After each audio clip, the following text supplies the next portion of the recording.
Bonjour messieurs, dames, ici Éric Leray de l'émission Occident. Alors aujourd'hui, nous avons le plaisir de recevoir une personne très importante que j'avais déjà rencontrée il y a quelques années, Emmanuel Navon, qui est un expert en relations internationales, qui enseigne à l'université de Tel Aviv et qui vient de sortir un ouvrage remarquable sur l'étoile et le spectre, Histoire diplomatique d'Israël. Alors on est vraiment chanceux parce que le hasard du calendrier fait qu'il est sorti pour la version française hier. Donc on a la primeur pour le Canada, alors que la version anglaise était déjà disponible depuis 2018. On va revenir là-dessus. Alors, M. Emmanuel Navon, donc, qui est un expert en relations internationales, qui enseigne à l'Université de Tel Aviv, au Centre interdisciplinaire d'Asrilia. Il est Senior Fellow au Jerusalem Institute for Strategy on Security, un groupe de réflexion sur la politique étrangère, et au Kohelet Policy Forum, un groupe de réflexion sur la politique publique. Et senior analyste pour E24 News, une chaîne de télévision internationale basée en Israël. Et il vient récemment de trouver aussi à collaborer avec le corps professionnel du département de stratégie, diplomatie et sécurité de Shalem College. Alors, auparavant, M. Navon, vous étiez directeur du département des sciences politiques et de la communication, mais vous avez fait un passage, puisque vous êtes né en France, à Paris, et que vous avez fait votre l'IA en 93, vous avez qu'est-ce qui vous a amené à vous intéresser à l'histoire de la diplomatie et de la politique? Est-ce que c'est votre formation qui vous a amené, puisque vous êtes quand même diplômé, docteur en sciences politiques, Sciences Po, est-ce que c'est votre milieu familial ou qu'est-ce qui vous a intéressé en particulier sur l'évolution de la diplomatie? Non, c'est pas de mon milieu familial. Bon, j'avais moi-même, quand j'étais en France à Sciences Po, j'avais fait mon stage au Quai d'Orsay, donc j'avais déjà touché un peu à la diplomatie. Et puis, comme vous l'avez dit, j'ai fait ensuite mon ALIA en 1993 et j'ai poursuivi mes études en relations internationales à l'Université hébraïque de Jérusalem. Et mon doctorat était sur la politique étrangère d'Israël entre la guerre des Kippour et les accords d'Oslo. Donc, j'ai commencé à m'intéresser à ce sujet, à le développer, à enseigner également dessus. Et puis, au cours des années, j'ai développé tout un cours universitaire sur la politique étrangère d'Israël. Et puis, j'ai fini par en faire un livre parce que, eh bien, il s'est avéré qu'il n'y avait pas de livre complet sur ce sujet, mais je souhaitais également aborder ce sujet dans une perspective historique de longue durée et ne pas parler uniquement d'Israël moderne depuis 1948, mais de l'histoire du peuple juif depuis l'Antiquité. Un projet certes ambitieux, mais qui, à mon avis, était nécessaire. Oui, alors justement, vous avez souligné, alors vous êtes considéré comme une nouvelle voix d'Israël pour vos écrits et vos interventions publiques et vos interventions télévisées. Vous êtes l'auteur de plusieurs livres, de dizaines d'articles, et vous êtes publié aussi dans des revues prestigieuses telles que The Review of International Study et l'Israel Journal of Foreign Affairs, ainsi que dans les journaux de renommée mondiale tels que Le Monde, Newsweek. Conférencier recherché, vous êtes aussi collaboré avec l'American Enterprise Institute à la PEC, ou l'EPAC, pardon, aux fédérations juives d'Amérique du Nord, ainsi qu'à de grandes universités comme Georgetown, Columbia et Rice. Alors d'ailleurs, la version anglaise publiée en 2018, je crois que l'université de Nebraska était aussi partenaire avec Jewish Publication Society. Hein. Alors, le livre en anglais a été publié plus exactement en novembre 2020. Donc, il y a un peu moins de 2 ans, il y a 1 an et demi. 2020, oui, L'éditeur, c'est une édition commune de l'éditeur américain JPS, Jewish Publication Society, qui est le plus ancien éditeur juif américain, qui existe depuis plus d'un siècle et demi, et qui publie effectivement en coopération avec les presses universitaires du Nebraska. Donc, c'est une publication commune de ce prestigieux éditeur qui est sorti donc en novembre 2020 et la version française est la première traduction, mais il y a d'autres traductions qui sortiront bientôt. J'en parle parce que nos auditeurs, et puis on est au Canada et on est bilingue, donc normalement certains pourraient s'intéresser à la version anglaise plutôt que la version française. Alors ça a été traduit de l'anglais par Claire Darmon, mais je voulais aborder avant de commencer sur le livre vous avez eu aussi, parce que The Canadian Jewish News avait fait un article sur vous avec Elias Lévy, qu'on connaît bien, en fait, vous avez eu aussi une expérience politique en 2012. Vous représentez, je crois, à l'époque, c'est peut-être là, à ce moment-là que je vous avais rencontré, la communauté francophone d'Israël. Juste rapidement, vous dites que c'est une expérience qui a été pas concluante, mais qui vous a incité à prendre des distances vis-à-vis de la politique active. Par contre, vous êtes devenu un expert, vous étiez déjà un expert, mais vous restez un membre du Likoud, mais avec un regard critique d'après les évaluations ou l'analyse de votre parcours. J'ai quitté le Likoud depuis plus d'un an, avec la décision de Gideon Sa'ar de quitter le Likoud et de former le parti Nouvel Espoir, que j'ai soutenu donc aux élections qui ont eu lieu il y a exactement un an, en mars 2021. J'ai effectivement eu cette expérience politique que je ne regrette pas du tout. En novembre 2012, effectivement, je m'étais présenté aux élections primaires sur la liste du Likoud sans rentrer à la Knesset. J'étais ensuite resté au Likoud, parti que j'ai fini par quitter du fait de ma critique de plus en plus virulente de Benjamin Netanyahou. Et donc aujourd'hui, comme je l'ai dit, je soutiens Gideon Sa'ar, le ministre de la Justice et le vice-premier ministre, avec lequel je reste très proche. Très bien. Alors, le livre est publié avec le soutien d'Elnet et de la Fondation France-Israël aux éditions Hermann. Donc, alors, il a écrit la préface d'Isaac Herzog, c'est important puisque c'est quand même actuellement le président de l'État d'Israël, mais à l'époque, vous expliquez qu'il était président de l'Agence juive et qu'il avait écrit cette préface en hébreu et que donc ça a été traduit et c'est très intéressant, on va s'attarder bien sûr, mais je voulais prendre quelques instants parce que vous rendez hommage à vos grands-parents et à votre famille. Est-ce que c'était des personnes qui avaient une activité politique ou dans la diplomatie, quelque chose ou c'est simplement parce que c'est une façon de rendre hommage à vos racines juives et historiques, enfin. Non, mes grands-parents n'étaient pas impliqués dans la diplomatie, c'est juste pour saluer leur mémoire. Oui, parce que je voulais vous poser cette question parce que dans la préface, on va revenir, il fait référence à sa famille, à 4 personnalités importantes, et peut-être que vous aussi, vous aviez des personnalités. Alors, je reviendrai sur le titre parce que j'ai trouvé ça très intéressant et très subtil, l'analyse, mais j'ai prévu ça d'aborder en conclusion, en fait, pour expliquer l'étoile et les 2 citations que vous mettez en exergue à l'introduction, qui sont en fait au cœur du livre, mais j'aimerais plutôt finir avec. Alors, je rappelle que le ministre des Affaires étrangères d'Israël, c'est Yair Lapid du parti S Yatid, depuis le 13 juin 2021, et que le Premier ministre israélien, c'est Naftali Bennett. Je voulais juste préciser ça pour que les gens se reconnaissent, qui ne sont pas forcément au fait de la présence politique et des postes que chacun occupe. Donc la préface a été écrite par Isaac Herzog, le président de l'État d'Israël. Alors, et ce qui est important, c'est que cette introduction est très importante parce que ça donne une perspective historique sur laquelle on va s'attarder, puisque dès le départ, il dit qu'en fait, et il reconnaît la richesse de votre réflexion, justement, puisque, comme vous disiez tout à l'heure dans l'introduction, vous êtes un des seuls ouvrages, enfin, c'est un des seuls ouvrages. J'avais interviewé ici Michel Garfinkel qui avait fait une histoire, mais ce n'était pas l'histoire de la diplomatie. Donc, et il souligne que la diplomatie juive, pendant les 2 millénaires qui précédèrent l'établissement de l'État d'Israël, cette diplomatie a pour source l'idée de base selon laquelle le peuple juif ne saurait dépendre que de la grâce de Dieu, ni d'ailleurs du bon vouloir des nations pour survivre et prospérer.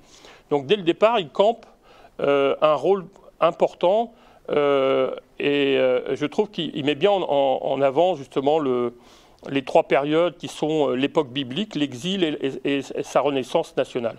Est-ce que vous pourriez nous commenter justement cette préface? On va revenir après sur ces 4 membres de la famille, là, mais parce qu'il campe bien, je trouve, il introduit bien, je trouve, votre ouvrage en positionnant par rapport à ces 3 périodes. Oui, je pense qu'effectivement, Yitzhak Herzog, comme vous l'avez rappelé, qui est aujourd'hui président de l'État d'Israël, qui avait écrit d'ailleurs cette préface, à l'époque il était encore président de l'agence juive, mais effectivement dans cette préface, il insiste sur le fait que mon livre effectivement est le seul qui étudie la politique étrangère d'Israël avec une perspective de longue durée qui inclut pas seulement l'État d'Israël moderne depuis son indépendance en 1948, mais également les anciens royaumes d'Israël à la période de l'Antiquité et les activités diplomatiques des leaders juifs pendant le long exil du peuple juif depuis la destruction de Jérusalem par les Romains en l'an 70 et jusqu'à l'indépendance d'Israël en 1948. Et je pense qu'il était effectivement important, comme le souligne Yitzhak Herzog dans sa préface, de donner cette perspective de longue durée, parce qu'évidemment, l'histoire du peuple juif ne commence pas en 1948, mais bien avant. Et pour comprendre, je pense, afin de comprendre le modus operandi et la mentalité de l'État d'Israël aujourd'hui, il est important, effectivement, de comprendre l'histoire juive au sens large. Tout à fait, oui, je trouve que c'est tout à fait pédagogique, je dirais. Alors, Monsieur Herzog donc, parle bien sûr de personnalités importantes, que vous reprenez d'ailleurs, on le verra, puisque sur la période de l'exil, vous soulignez, on reviendra, qu'il y a eu des personnalités qui ont joué un rôle informel ou formel d'ambassadeur. Mais donc là, il dit que le peuple juif a produit de grands hommes d'État et de grands diplomates. Alors, il parle bien sûr de son grand-père, le rabbin Yitzhak Halevi Herzog, qui fut grand rabbin de la Palestine britannique à l'époque du mandat britannique, donc, puis de l'État d'Israël entre 1936 et 1959. Alors, ce qui est intéressant, c'est que son père est fils du grand rabbin Herzog, donc Haim Herzog, qui fut le 6e président de l'État d'Israël après avoir été général de Tzahal, puis ambassadeur d'Israël. Alors, ils ont un point commun, c'est qu'ils ont combattu chacun des documents ou une déclaration. Bon, le premier, c'était le livre blanc. Et la résolution de l'Assemblée générale pour le fils, donc son père, à M. Herzog, le président, la résolution de l'Assemblée générale qui condamna le sionisme comme une forme de racisme. Je trouve ça vraiment incroyable. Mais est-ce que vous pourriez nous commenter justement cet épisode? Parce que on a l'impression qu'à chaque fois, et depuis 2000 ans, il faut justifier cette existence et cette identité. Alors que vous le soulignez, c'est qu'il y a beaucoup de pays qui ont le même genre d'identité, soit religieuse, soit politique, mais on les qualifie pas de racistes. Alors pourquoi cet acharnement de l'Assemblée générale de l'ONU, enfin l'ONU? Il faut bien comprendre que l'Assemblée générale des Nations unies n'est pas une espèce de comité des sages ou un parlement. Il s'agit de pays souverains qui siègent et depuis les années 60, avec à la fois la décolonisation et la guerre froide, eh bien, s'est formé à l'Assemblée générale une majorité de pays non démocratiques. Donc, depuis les années 60, en fait, le monde démocratique est minoritaire à l'ONU, donc également à l'Assemblée générale. Et l'Union soviétique, à partir de la fin des années 60, a manipulé ce qu'on appelait la majorité automatique, ce qu'on appelle toujours la majorité automatique à l'Assemblée générale, c'est-à-dire une coalition de pays du tiers-monde et de pays communistes menés par l'Union soviétique pour isoler le monde occidental et les États-Unis, et également pour isoler Israël avec cette alliance, comme je l'ai dit, entre le bloc soviétique et la Ligue arabe.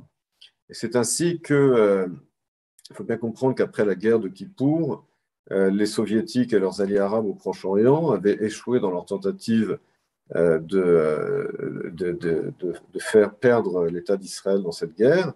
Et donc, les soviétiques se sont focalisés justement sur l'isolation d'Israël sur le plan international, en essayant de délégitimer l'État d'Israël. Et étant donné que le droit à l'autodétermination nationale est un droit universel, eh bien, la formule proposée par les soviétiques était d'essayer de dire que finalement, uniquement dans le cas du peuple juif, eh bien, il n'y a pas de droit à l'autodétermination nationale et que le mouvement de libération nationale du peuple juif est en réalité raciste et par conséquent est illégitime. Et ce sont les soviétiques qui avaient initié cette résolution en 1975. C'est exactement la même propagande d'ailleurs qui est reprise aujourd'hui par Amnesty International dans son dernier rapport. C'est-à-dire de nier aux Juifs, au peuple juif et uniquement au peuple juif, son droit à l'autodétermination en l'accusant de crimes et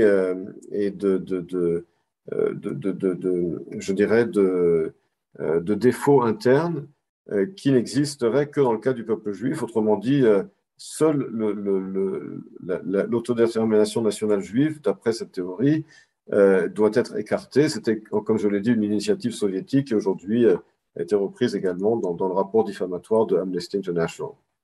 Très bien. Alors, je rappelle que nous sommes avec Emmanuel Navon pour la sortie de son livre L'Étoile et le spectre, l'histoire diplomatique d'Israël. Alors, on continue pour conclure la préface, enfin l'avant-propos. Il parle du frère cadet de son père, Jacob Herzog, qui fut ambassadeur d'Israël au Canada, donc de 1960 à 1963. Là, il va plutôt combattre les thèses d'un historien, Arnold Toynbee, on verra qu'il considérait la culture israélienne comme fossile, alors qu'il a bien été surpris de voir renaître l'État. Vous en parlez très bien. Alors, le quatrième, c'est Abba Eban, le plus grand ministre des Affaires étrangères d'Israël est connu, et il a été ambassadeur d'Israël aux États-Unis. Alors, il conclut par rappeler son rôle comme responsable de l'agence juive et l'importance de la diaspora juive dont Israël dépend pour l'avenir du peuple juif et de l'État Israël.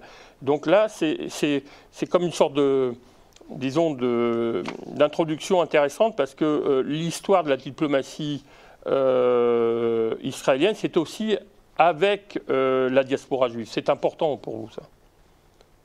Oui, alors j'ai tout un chapitre effectivement dans le livre qui traite de ce sujet, puisque effectivement, je pense que cela fait partie de la politique étrangère d'Israël, ce rapport particulier avec la diaspora juive, dans la mesure où c'est à la fois un soutien politique, en particulier dans des pays tels que les États-Unis, mais d'un autre côté, également souvent des tensions avec les pays, dans le passé, par exemple, l'Union soviétique, qui s'opposaient évidemment à ce que les Juifs soviétiques puissent s'identifier à Israël et immigrer librement, et l'insistance d'Israël pendant toute la guerre froide à laisser les Juifs soviétiques quitter l'Union soviétique, crée effectivement des tensions supplémentaires avec l'Union soviétique, au-delà, évidemment, ou en plus des tensions géopolitiques entre les deux pays.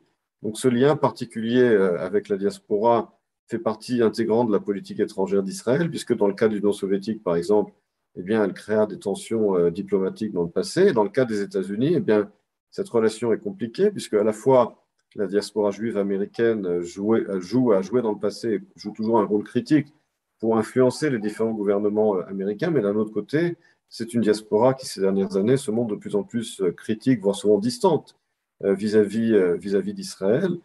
Et cela crée effectivement des défis pour le positionnement d'Israël et l'influence d'Israël aux États-Unis. Très bien. Alors, dans l'introduction, on aura compris, donc le présent ouvrage étudie l'histoire diplomatique du peuple juif. Il retrace et explique les relations entre les Juifs et les nations de l'Antiquité à nos jours. Donc on va creuser un peu la question. Mais ce que je trouve intéressant, c'est que vous avez deux personnages qui reviennent assez souvent, mais c'est intéressant par rapport peut-être à vos racines françaises. C'est Jean-Jacques Rousseau et Richelieu. Alors on va revenir sur Richelieu plus tard, mais vous introduisez votre livre donc, en une citation de Jean-Jacques Rousseau que je vais me permettre de lire, parce que je trouve important. « Les Juifs nous donnent un étonnant spectacle. Athènes, Sparte, Rome ont péri et n'ont pu laisser d'enfants sur la terre. Sion détruite n'a point perdu les siens. Quelle doit être la force d'un législateur capable d'opérer de pareils prodiges, capable de braver les conquêtes, les dispersions, les révolutions, les exils, capable de survivre aux coutumes, aux lois, à l'empire de toutes les nations, et de durer autant que le monde. Tout homme, quel qu'il soit, doit y reconnaître une merveille unique, dont les causes divines ou humaines méritent certainement l'étude et l'admiration des sages. » Alors, je trouve que là, vous avez, à travers cette citation, disons, mis de l'avant une certaine estime que certains, en tout cas moi c'est mon cas et je pense qu'il y en a beaucoup quand même, qui apprécient Israël et surtout l'apport fondamental à la civilisation occidentale, puisqu'on considère que le judaïsme est à la racine de cette civilisation, avec donc le judéo-chrétien et gréco-romain, mais surtout le peuple juif. Donc vous avez cette perspective intéressante et alors c'est là que vous donnez des chronologies parce que bon, il faut aussi avoir des rapports sur une démarche pédagogique. Donc il y a ces trois périodes, donc l'époque biblique, l'exil et la Renaissance nationale. Alors, vous dites que dans l'Antiquité, ils furent souverains pendant environ un millénaire, donc c'est quand même 1000 ans, mais même si ça remonte bien avant un peu. Mais alors, je vais m'attarder sur des dates, mais pas longtemps, juste quelques secondes, pour bien préciser aux téléspectateurs. Donc, l'Antiquité, donc l'époque biblique, qui est entre la période biblique et la période antique, c'est la monarchie unifiée de 1050 à 930 avant l'ère commune. L'ère commune, c'est pour les chrétiens, ça serait l'ère chrétienne à partir de la naissance de Jésus, mais là, on est dans le calendrier de la communauté juive, donc c'est de l'ère commune. Les royaumes d'Israël de moins 930 à 586, la province de Judée, Yéhoud des empires babyloniens, moins 586 à 539, l'époque perse, l'époque grecque, et sous la dynastie hasmonéenne, et enfin la province judéenne de l'Empire romain, que les chrétiens connaissent puisque c'est la période de Jésus, de la crucifixion, moins 36 à moins 70, donc c'est là la destruction du deuxième temple. Donc voilà. Alors, donc là vous dites, et c'est là que donc l'exil, c'est la période du début de l'exil, et c'est là que vous dites qu'en fait, il y a eu des dirigeants juifs qui négocièrent avec les chefs d'État pour défendre les intérêts de leur peuple, et on va revenir sur lequel. Mais j'aimerais que vous reveniez sur cette période rapidement pour bien introduire les 4 parties du livre. Sur cette chronologie, est-ce que vous avez des personnages, vous en parlez, mais qui ont vraiment marqué certaines périodes plus que d'autres, en fonction des périodes que vous avez citées dans votre livre pour introduire cet ouvrage historique? Oui, alors je parle par exemple dans la période des anciens royaumes d'Israël. Eh bien, je montre par exemple que certains, dans le récit biblique également, je parle de la politique étrangère des différents rois d'Israël, puis des deux royaumes d'Israël au nord et de la Judée au sud, les différentes tactiques de négociation avec les empires qui étaient influents à l'époque. Et donc, je montre qu'à travers l'histoire, il y avait toujours un dilemme entre ce qu'on appelle le réalisme politique et puis la fidélité à son idéologie, à son identité, et que cette tension est quelque chose de récurrent dans l'histoire diplomatique du peuple juif. On la voit par exemple au moment de la révolte du royaume de Judée contre l'Empire grec, et cette révolte réussit puisqu'elle est suivie par l'établissement de la dynastie hasmonéenne qui dure plus d'un siècle. En revanche, la révolte contre l'Empire romain avait échoué, puisqu'elle fut suivie par la destruction de Jérusalem par les Romains et que la révolte de Bar Korva en 135 fut également un échec, puisque les Romains finalement l'écrasèrent et exilèrent complètement le peuple juif. Et puis ensuite, les Juifs effectivement n'avaient plus d'État, mais ils continuaient de constituer des communautés à travers l'Empire romain et au-delà. Et puis, il devait avoir aussi une sorte de diplomatie vis-à-vis des dirigeants de ce monde. Je parle par exemple de Yitzhak Abarbanel, qui était un érudit espagnol du XVe siècle et qui négocia également il essaya d'empêcher l'expulsion des Juifs d'Espagne en 1492. Il fut à la fois un érudit et un diplomate. Même chose avec Menaché Ben Israël, qui au XVIe siècle négocia avec Oliver Cromwell la réouverture des îles britanniques pour l'émigration juive, les Juifs ayant été expulsés d'Angleterre au XIe siècle. Et puis évidemment, je parle de l'affaire de Damas en 1840, lorsque les Juifs de Damas furent victimes finalement euh, d'une d'une persécution par le régime ottoman, et où différents dirigeants politiques juifs à travers l'Europe s'organisèrent justement pour utiliser de l'influence des pays occidentaux sur l'Empire ottoman. Donc, bien avant, bien entendu, la renaissance nationale d'Israël en 1948, on peut bien parler de diplomatie, même à l'époque de l'exil.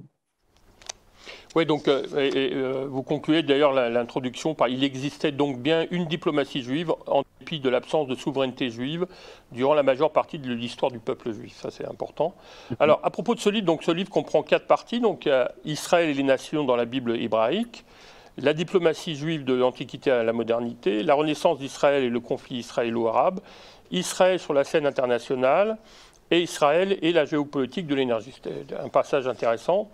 Donc on revient, je ne vais pas revenir sur les dates, mais je vais revenir sur les 3 périodes, donc l'époque biblique, l'exil, sa renaissance nationale, donc à travers ces 4 parties. Alors, vous expliquez que la première partie analyse le thème Israël et les nations sur la base d'une lecture exégétique. Alors j'aimerais vous donner la parole sur ce plan. Pourriez-vous nous expliquer l'importance du Pentateuque, des prophètes et des hagiographes qui je l'ai compris en lisant, mais j'aimerais que vous le disiez avec vos mots. L'identité juive a été façonnée et continue à être influencée par les écrits fondamentaux du judaïsme et du peuple juif. Donc vous pensez, à juste titre, que ça a eu une influence pour les premières, disons, les racines du peuple juif dans la pratique de la diplomatie. Oui, tout à fait, puisque l'identité juive, évidemment, a été façonnée et continue d'être influencée par la Bible hébraïque. Des concepts tels que la délivrance messianique ou un peuple qui se bat seul, ou bien encore l'ennemi historique du peuple juif, Amalek. Tout ça, ce sont des concepts qui font partie de la façon dont les Juifs perçoivent leur place dans l'histoire et qui figurent dans la Bible. Donc je pense qu'on ne peut pas comprendre la façon dont les Juifs perçoivent ou ont perçu historiquement leur relation aux nations sans une connaissance approfondie de la Bible hébraïque. Et c'est ce qu'essaie de faire justement cette première partie du livre, c'est essayer de comprendre comment est-ce que la Bible hébraïque décrit justement le rapport des Juifs aux nations. Et c'est une description qui est récurrente dans la Bible hébraïque, à savoir un peuple qui a effectivement une mission historique.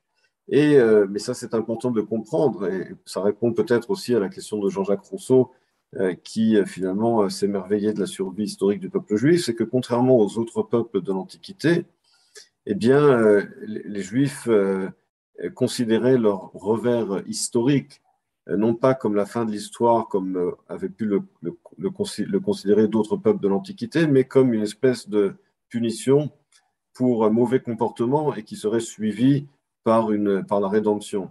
Et c'est sans doute cela qui explique justement cette résilience du peuple juif à travers l'histoire, à savoir que les revers historiques étaient toujours perçus comme une punition méritée, mais qui serait suivie par la rédemption grâce à la résistance face aux empires étrangers, à la fidélité à l'alliance sinaïque. Et c'est cet espoir, à la fois cet espoir et puis cette fidélité farouche à l'identité du peuple juif qui, à mon sens, explique ce mystère de la survie d'Israël qui avait tant étonné Jean-Jacques Rousseau.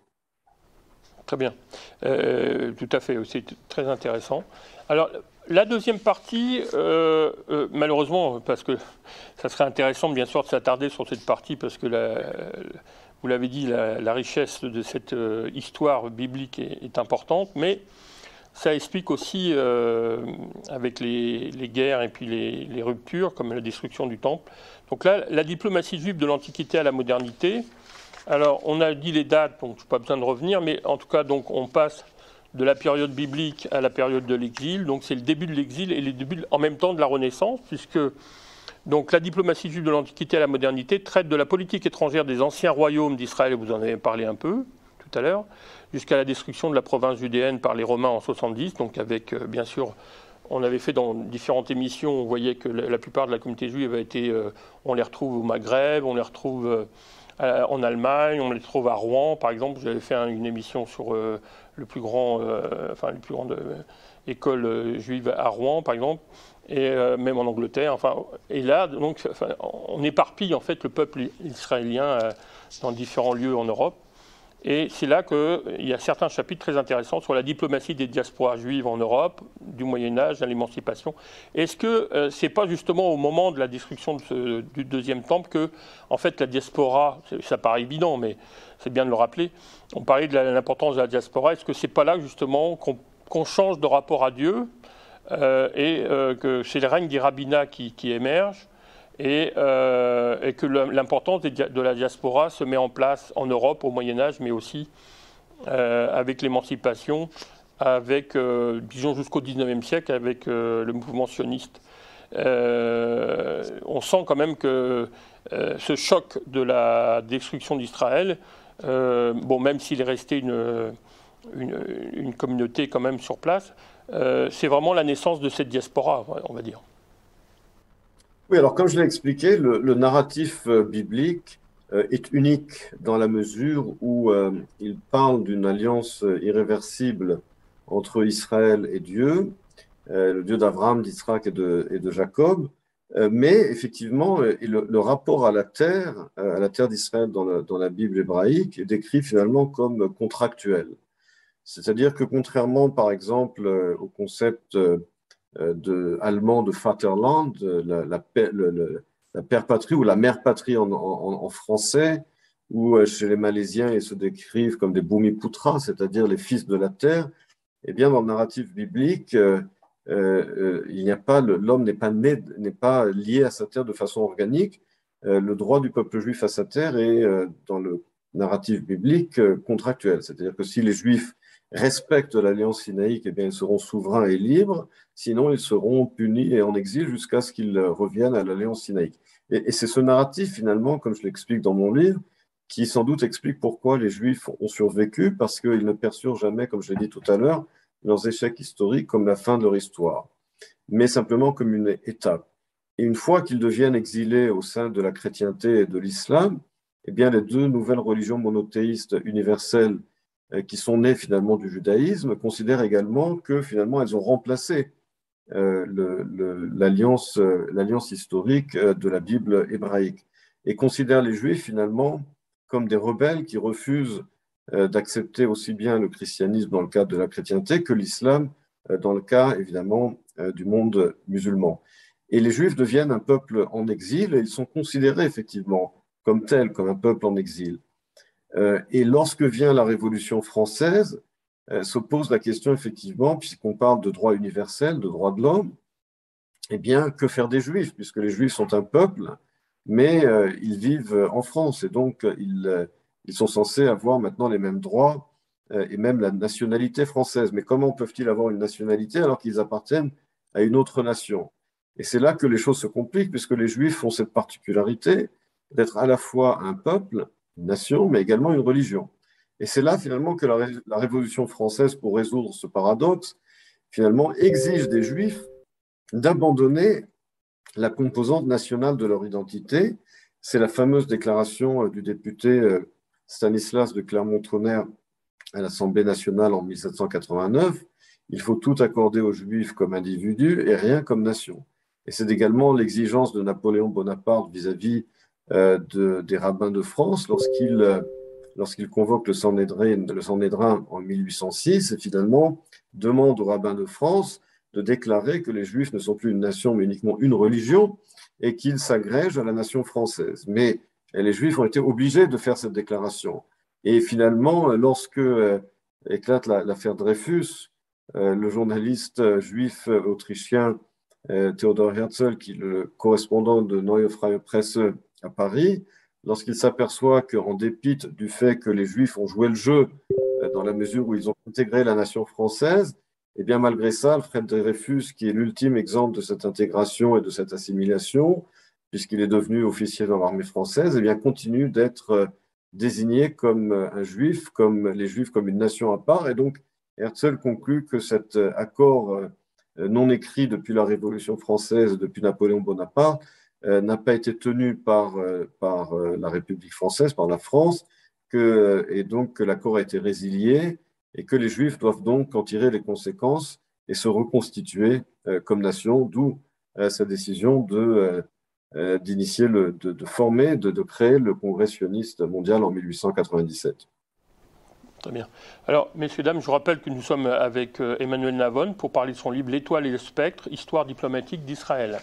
Alors, nous sommes à la troisième partie, enfin, on finit la deuxième partie, donc on va aboutir à la troisième. Alors, juste pour finir donc, cette période, donc c'est le début de l'exil et le début de la Renaissance, on voit, comme vous le disiez, l'émergence du mouvement sioniste à l'époque de l'affaire Dreyfus. Alors c'est intéressant effectivement sur l'assimilation, etc. Mais on maintient le regard, on maintient les personnes dans leur identité religieuse. Bon, alors que M. Dreyfus, justement, c'était l'exemple de pas mal de membres de la communauté, était justement bien intégré. La diplomatie sioniste dans le système international issu de la Première Guerre mondiale, les dilemmes de la politique étrangère du leadership sioniste dans les années 1930 et pendant la Seconde Guerre mondiale. Donc on voit que là, dans ce chapitre très riche, on voit progresser le sentiment de renaissance, avec bien sûr toujours cette phrase l'an prochain à Jérusalem. Alors la troisième partie, donc, c'est la renaissance d'Israël et le conflit israélo-arabe. Ça, c'est aussi une partie très intéressante. Vous l'avez intitulée, traite de l'indépendance et de la lutte d'Israël dans un Proche-Orient hostile. Elle explique les dilemmes de la politique étrangère d'Israël au début de la guerre froide, les tentatives d'Israël pour nouer les alliances au-delà du Proche-Orient, les guerres d'Israël et les accords de paix, on me rappelle quand même qu'il y avait 3 guerres, avec les États arabes, et le conflit non résolu entre Israël et les Palestiniens. Alors là, j'aimerais m'attarder un peu avec vous, parce qu'il semble quand même que, on le sait maintenant, il y a plusieurs écrits, que beaucoup d'Allemands, et en particulier les nazis, se sont convertis, et on parle de 50 000, 5 000, enfin même plus, des SS qui sont convertis à l'islam et qui ont été se réfugier en Syrie, en Irak, et que donc, quand il y a eu la création d'Israël, on a vu 6 armées, dont la Légion arabe formée par les Anglais, qui avaient trahi leur volonté de créer et d'aider à la création d'Israël. Ça n'a pas été facile, et ça, vous insistez sur cette période-là, parce que l'armée israélienne, à l'époque, c'était pas grand-chose, et il a fallu vraiment beaucoup de passion et de sacrifices pour pouvoir se sortir de cette période où la plupart des pays autour d'Israël étaient hostiles à la création d'Israël. Oui, tout à fait. C'est-à-dire que, en fait, la Grande-Bretagne, bon, les Français utilisent l'expression perfide Albion, mais a véritablement changé de politique de façon incessante selon ses intérêts. En fait, en 1917, elle publie la déclaration Balfour parce qu'elle pense que ça va l'aider pour réunir l'opinion juive mondiale, essayer de maintenir la Russie dans la guerre, essayer de faire entrer les États-Unis. D'ailleurs, Lord Balfour le dit ouvertement. Il pense qu'il obtiendra le soutien des communautés juives du monde en publiant la déclaration Balfour, donc il l'a fait de façon intéressée. Et puis, dans les années 20, effectivement, au début, le mandat britannique dure 2 décennies. Il y a la première décennie, les années 20, la deuxième, c'est les années 30 et une partie des années 40.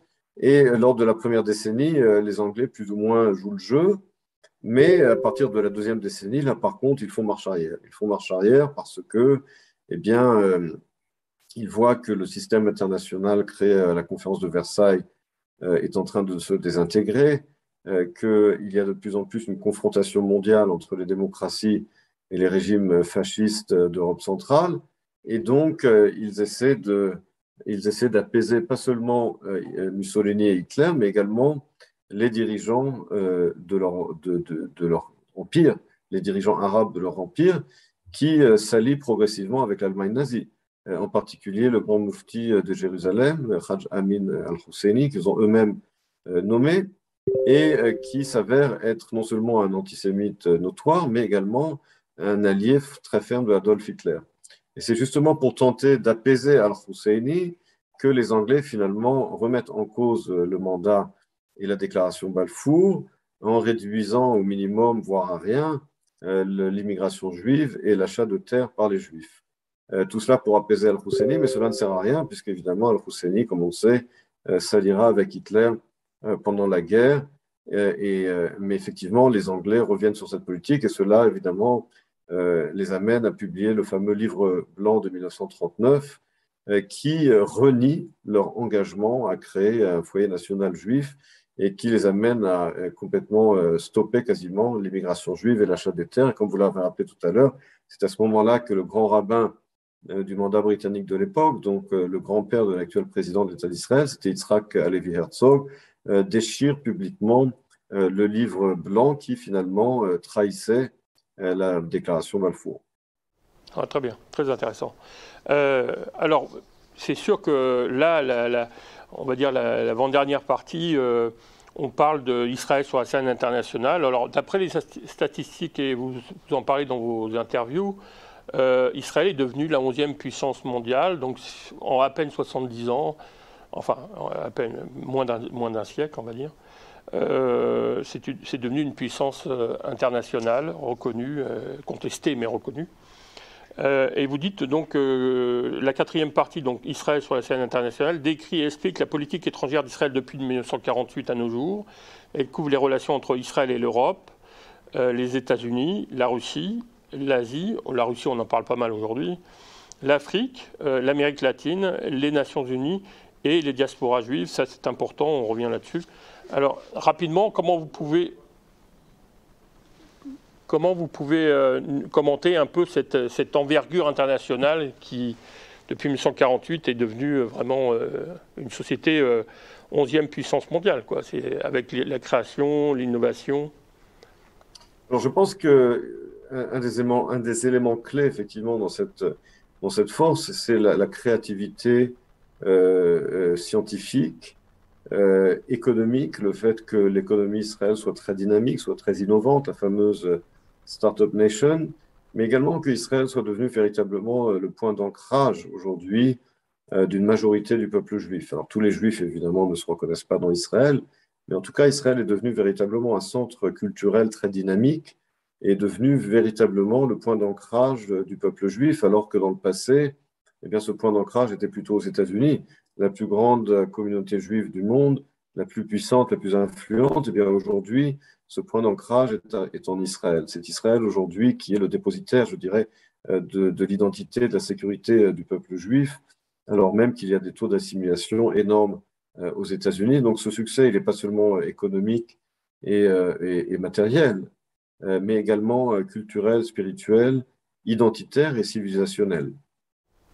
Oui, et vous soulignez d'ailleurs que, et ce qui est assez nouveau, c'est le rapport à la Chine, le rapport à l'Inde, l'Asie, mais aussi le Japon. Enfin, l'Asie, c'est vraiment un secteur clé de développement. Par exemple, bon, la Thaïlande, enfin, c'est des pays. Je sais que la Corée aime beaucoup Israël. Enfin, il y a des liens très étroits avec la Corée, mais pas seulement. Enfin, je veux dire, l'Asie, est-ce que c'est à terme de développement économique? Il y a aussi bon, l'Afrique sur le plan de vue de la lutte contre l'islam radical, mais comme en Amérique du Sud, par exemple, vous dites que c'est aussi un élément essentiel des relations pour lutter contre l'influence iranienne. On l'a vu avec certains attentats qu'il y a eu au Brésil ou autre. Donc vraiment, c'est un travail, on peut dire que c'est grâce à la diplomatie que ce développement s'est aussi fait. C'est-à-dire... Oui, tout à fait. Je pense que là, il y a eu une diplomatie qui s'est développée au cours des années et qui a réussi dans la mesure où finalement, on parlait tout à l'heure de la propagande soviétique aux Nations Unies dans les années 70 contre Israël. Il faut bien comprendre qu'après la guerre de Kippour en 1973, Israël était très isolé sur la scène internationale. Quasiment tous les pays communistes avaient rompu leurs relations diplomatiques, également les pays d'Afrique sous la pression de la Ligue arabe et du chantage pétrolier. Israël, à l'époque, n'avait pas de relations diplomatiques avec la Chine et avec l'Inde, et donc Israël était isolé sur la scène internationale. La situation s'est complètement retournée au cours du temps, puisque aujourd'hui, Israël a des relations avec tous les pays du monde, à part certains cas isolés tels que la Corée du Nord, le Pakistan et l'Afghanistan, enfin ce genre de pays. Mais à part cela, Israël a même réussi à établir des relations diplomatiques aujourd'hui avec la plupart des pays arabo-musulmans, depuis le Maroc jusqu'aux Émirats arabes unis, et cela inclut également le Soudan l'Égypte, la Jordanie, le Tchad, et en termes de pays musulmans, eh bien, également la Turquie, et on parle aujourd'hui d'une normalisation également avec l'Indonésie, qui est le plus grand pays musulman du monde, un pays avec lequel Israël a des relations commerciales et sécuritaires, mais pas des relations diplomatiques officielles. Mais on parle également d'une normalisation officielle avec l'Indonésie, ce qui serait finalement effectivement le couronnement de la diplomatie israélienne en Asie. Oui, surtout que l'Indonésie fait partie des plus grands pays musulmans. Je crois qu'il y a 180 millions de personnes, je crois. Alors, justement, je voulais souligner que récemment, il y a quelques jours, il y a eu un accord aussi de collaboration sur l'intelligence artificielle entre Israël et le Québec. Alors, vous voyez, même le Canada et le Québec profitent de l'innovation israélienne et que les liens avec le Canada se renforcent aussi. J'aimerais finir sur deux choses. D'abord, la dimension énergétique. Vous dites qu'au départ, effectivement, c'était le talon d'Achille d'Israël, mais grâce à la découverte, l'énergie n'est plus un problème. Au contraire, ça devient un élément qui devient un atout pour Israël. Mais c'est quand même essentiel. En particulier, on parlait de l'innovation technologique et de l'intelligence, c'est-à-dire l'université, l'école. Enfin, c'est une stratégie majeure d'Israël, c'est-à-dire d'axer tout le peuple juif vers l'éducation, le savoir. Donc là, vous dites que si c'était un talon d'Achille il y a 50 ans, la découverte des fonds, mais aussi cette logique d'éducation pour orienter les gens vers la créativité et l'innovation, participe de ces changements technologiques et de cette transition vers des énergies renouvelables. C'est important pour vous. Oui, tout à fait, parce que l'énergie, de manière générale, aujourd'hui, joue un rôle clé dans les relations internationales, mais plus particulièrement dans les relations extérieures d'Israël, puisque, comme vous l'avez rappelé, historiquement, l'énergie était le talon d'Achille de la diplomatie israélienne. C'est entre autres du fait des intérêts énergétiques et pétroliers des États-Unis et de l'industrie pétrolière américaine, et bien que le président Roosevelt et également les lobbies pétroliers américains s'étaient opposés à l'indépendance d'Israël pour ne pas s'aliéner le monde arabe. C'est également en 1973 que le monde arabe, la Ligue arabe, a utilisé ses ressources pétrolières et l'arme pétrolière pour imposer un embargo sur les pays qui soutenaient Israël afin d'isoler Israël. Et cela a eu un effet dévastateur sur la stature internationale d'Israël. Mais avec le temps, la situation s'est retournée. Ce n'est pas uniquement le fait qu'Israël est devenu une puissance gazifière, mais c'est également que le marché du pétrole a connu de nombreuses modifications. D'abord, l'une des conséquences, effectivement, du blocus pétrolier de 1973, eh bien, c'est que les économies développées occidentales ont réduit progressivement leur dépendance pétrolière. Cela est vrai des États-Unis, de l'Europe, du Japon, etc. Aujourd'hui, les États-Unis ne dépendent plus du pétrole moyen-oriental. Ils sont même devenus le premier producteur de pétrole du monde grâce aux technologies de schiste. Et donc aujourd'hui, et puis les prix du pétrole, en dépit de la récente augmentation qui est due, entre autres, à la crise internationale en Ukraine, eh bien, les prix du pétrole n'ont cessé de décliner depuis 2014 et que par conséquent, cette arme du pétrole, elle n'existe plus. Comme je l'ai dit, les États-Unis sont indépendants énergétiquement, les prix du pétrole ont baissé, le modèle rentier des pays pétroliers n'est plus viable. L'Arabie saoudite et la plupart des pays pétroliers souffrent aujourd'hui de déficit budgétaire, ce qui était complètement inconnu dans le passé. Et puis, le gaz naturel dont Israël est devenu un gros producteur et exportateur est devenu une source centrale d'énergie dans le monde, ce qui permet à Israël, entre autres, de créer des partenariats régionaux avec Chypre, avec la Grèce et avec l'Union européenne pour exporter ces ressources de gaz pétrolier, mais c'est également la technologie israélienne. La technologie israélienne qui est indispensable justement pour accélérer la fameuse transition énergétique et pour rendre les énergies renouvelables plus efficaces et moins chères. Donc tout cela fait qu'effectivement, si dans le passé l'énergie était un talon d'Achille de la politique étrangère israélienne, eh bien, elle est devenue aujourd'hui un atout. Très bien. Alors, pour conclure, j'aimerais revenir sur le titre de votre livre. Je trouvais que c'était très important de revenir là-dessus pour conclure, parce que on aurait pu parler au début, mais je pense qu'en ayant vu l'émission tout au long, on va comprendre beaucoup plus, de façon évidente, le titre et pourquoi vous l'avez choisi. Donc vous dites en conclusion qu'il y a une thèse centrale qui émerge de ce tour d'horizon historique. Les Juifs ont survécu et ont mené à bien leur relation avec les autres nations grâce à un sentiment profond d'être porteur d'une mission historique et à l'adaptation permanente de cette mission au monde réel. Cette idée s'est exprimée par 2 citations placées en tête de livre. Alors, j'ai remis les 2 citations. Il y en a une donc, qui est tirée donc, une étoile s'élance de Jacob, un spectre surgit du sein d'Israël. Ça vient du livre du Nombre 24-17. Et alors là, c'est là qu'il y a une citation de cardinal de Richelieu, mais bon, c'est pas tout le texte là, mais l'homme est immortel, son salut est dans l'autre vie, l'État n'a pas d'immortalité, son salut est maintenant ou jamais. Alors, il y a comme 2 aspects. Le premier, donc, je vais vous demander un commentaire, c'est, vous dites que le verset cité au début de ce livre, qui a inspiré son titre, établit 2 corrélations, celle d'une étoile avec Jacob et celle d'un spectre avec Israël. Alors, je vais vous dire comment vous l'avez expliqué, puis j'aimerais avoir votre commentaire, puis après on reviendra sur la réalité politique telle que vous l'avez introduit avec la citation du cardinal de Richelieu. Alors vous expliquez que l'étoile symbolise la foi, l'étoile de David est le symbole du judaïsme, tandis que le spectre symbolise le pouvoir. Dans le livre d'Esther, le spectre du roi Assuérus est l'expression de son pouvoir absolu. Donc il y a une dualité, vous expliquez, qui fait partie intégrante de l'identité juive, car les Juifs sont à la fois une religion et une nation. Et ça, c'est là, à ce moment-là que vous faites une citation d'Ernest Renan aussi, sur qu'une nation est une âme, un principe spirituel, et c'est ce qui, pour vous, s'explique assurément aux Juifs.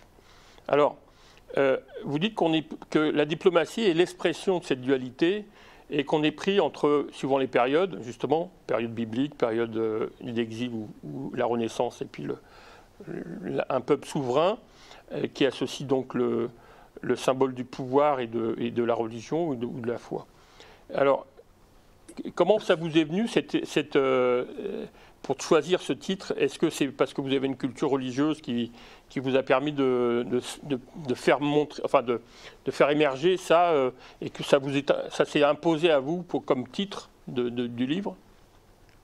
Parce que quand j'ai écrit ce livre, effectivement, qui couvre donc, il faut bien le dire, 3000 ans d'histoire diplomatique, même si effectivement l'essentiel du livre traite de l'époque moderne, mais comme je l'ai dit tout à l'heure, c'est un livre qui a une vision de longue durée, qui par conséquent couvre finalement plus de 3000 ans d'histoire diplomatique du peuple juif. Et cette étude historique m'a mené à la conclusion qu'il y a un phénomène récurrent dans l'histoire diplomatique juive, à savoir une tension entre la spiritualité et le pouvoir, ou ce qu'on appelle en diplomatie le réalisme politique et les valeurs ou l'idéologie. Et cela est très vrai, je pense, dans l'histoire du peuple juif, où effectivement, on a vu dans le passé parfois des tentatives ou des tendances à vouloir abandonner le pouvoir temporel pour uniquement l'identité spirituelle ou l'inverse. Or, je pense que justement, pour revenir au mystère de la survie du peuple juif qu'évoque Jean-Jacques Rousseau, là où les Juifs ont réussi au cours de leur histoire à se maintenir et ont réussi dans leur relation avec les autres nations, lorsqu'ils ont réussi à trouver un équilibre entre ces 2 pôles, entre la spiritualité ou la foi d'un côté et le pouvoir politique de l'autre. Et ça ne va pas de soi. Ça ne va pas de soi parce que justement, eh bien, cette foi est représentée par l'étoile de David et le pouvoir est représenté par le sceptre. D'où cette idée que j'ai eue d'utiliser ce fameux verset du livre des Nombres qui dit, comme vous l'avez cité, qu'une étoile surgit de Jacob et un sceptre d'Israël. D'où le titre L'étoile et le sceptre, puisque finalement Jacob est décrit dans la Bible hébraïque comme un individu, une espèce d'intellectuel ou spirituel, mais qui ne voulait pas de pouvoir temporel. Or, son frère Ésaü était exactement le contraire. C'était un homme de pouvoir, mais sans spiritualité.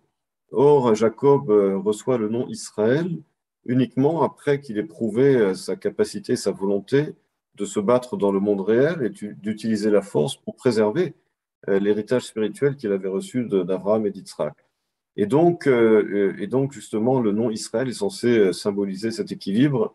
Mais justement, je pense que le fait que le texte biblique continue d'utiliser les deux noms de façon alternative, Jacob et Israël, même après que Jacob ait reçu son nouveau nom, eh bien là, pour nous rappeler que cette transition entre Jacob et Israël ne va pas de soi et qu'elle exige effectivement une recherche permanente d'un équilibre entre la foi et le pouvoir, ou entre l'étoile et le sceptre. Tout à fait. Alors, vous dites effectivement que le période de l'exil, il n'y avait pas le spectre, mais juste l'étoile, par exemple. Donc, il y a des périodes, effectivement, où on est plus dans le spectre ou dans l'étoile, et autrement, on a les deux. Et vous dites qu'effectivement, l'identité juive de la nation israélienne est un équilibre entre... Alors, pour finir, c'est cette réalité politique, c'est une citation de Richelieu, donc... Et vous parlez, et je trouve que c'est très d'actualité, ça émerge dans toutes les interviews que vous avez faites avec les différents médias qui vous ont essentiellement parlé de la guerre de la Russie contre l'Ukraine. C'est qu'il y a, vous dites que, et vous citez cet exemple de Richelieu qui, malgré le fait qu'il soit catholique, s'est associé avec les protestants pour affaiblir le Saint-Empire romain. Et c'est là qu'on place la raison d'État avant l'Église catholique et fournit même une formule pour se justifier responsables non seulement de leurs âmes, mais également de la survie, de la prospérité de leur pays. Les hommes d'État n'ont d'autre choix que d'établir une séparation entre foi et pouvoir.